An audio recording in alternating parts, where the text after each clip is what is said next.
kumpul ini tu tulak tambah. Assalamualaikum warahmatullahi wabarakatuh. Saudara lun bangsa Aceh yang lun pemulia, bertepu lagi tanya Bandung. Ni ba uronyo masyarakat betung atuh Banggalang, yakni tempat jamun Tengku Bantakiah dan tempat cutnya din musom hotel di Trop Lili Belanda. Ni ba uronyo masyarakat betung atuh Mandum menolak lom pertambangan yang akan dibangun oleh pihak-pihak luar di betung atuh. Yang mana pertambangan yang akan dibangunnya berlokasi di kampung masyarakat dan juga akan kenang kubu-kubu para indatu, para syuhada bak masa jamun dan para aulia-aulia Allah.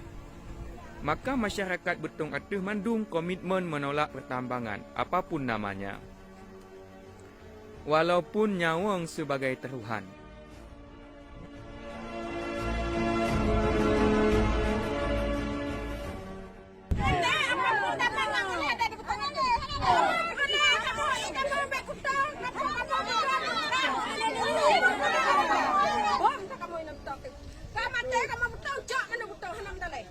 Ya.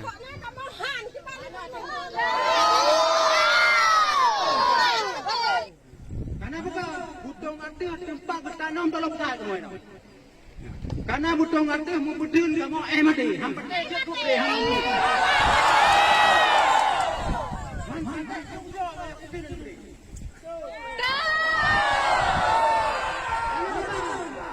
kamu mesti kamu jawab dalam tanah. Tinggal kamu tu boleh kerjaan tu biar.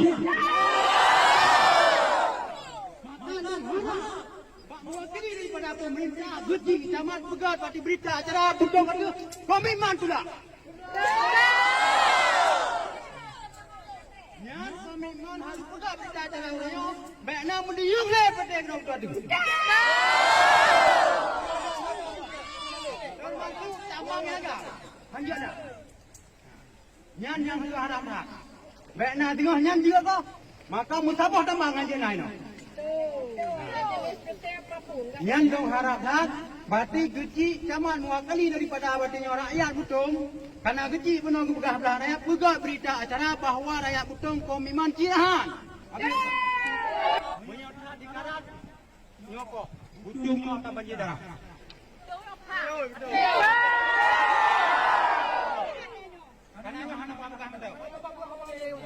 Karena betul kai pelanu min tayo pur thar damang dot pur ne betul. Kalau dia tak nak so dia tu. Pemerintah rakyat. Tambang yang tambang yang dia tak swasta hanam tanggung ke pemerintah. Tugas pemerintah hai bi darah hanya dia.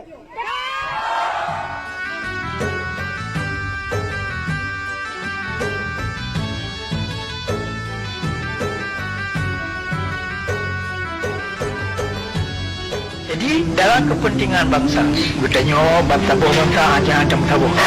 Nyolo bukan sudah. Kepentingan bangsa Aceh minimum libat kepentingan bangsa Aceh pun. Tundak nyo nanggro Aceh dan no Aceh hanajiat dijak cok le bangsa lain. Hanjiat bangsa gop dari beladil laut ia jajah katanya. Nyo kepentingan nasional Aceh nya aja ada betun. Lodai yang berkata nyo ronyo pun nanggro Aceh naik perintah le bangsa luar.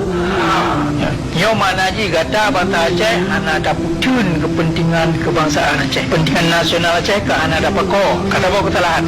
Kepentingan nasional Aceh bermakna kekayaan dan noh pusaka indah tutuhyan hajahan milik kata, langkeh kata, rumah kata, hana je bangsa luar ia sunuh katanya ia cok. Yang orang yang luar yang berkata so ia cok katanya nak kata katanya hana kai cok le jawab. Pakat kerana kata hana tak pokok kepentingan nasional. Mudah tepu bidang kepentingan nasional. Istilah kepentingan nasional antong dah dengar lanti kula. Hana itu no. Padahalnya dalam pendidikan Aceh perkara-perkaranya anjian pam di Mandung. Orang Aceh yang anak pungo. Kepentingan nasional Aceh bermakna dapur dunia, laut, darat, langit, bumi yang milik